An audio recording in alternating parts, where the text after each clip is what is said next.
بسم اللہ الرحمن الرحیم۔ السلام علیکم ورحمۃ اللہ وبرکاتہ۔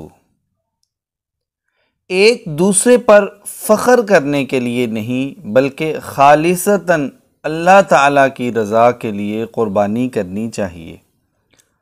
اللہ تعالیٰ کا ارشاد ہے، قُلْ إِنَّ صَلَاتِي وَنُسُكِي وَمَحْيَايَ وَمَمَاتِي للہ رب العالمین۔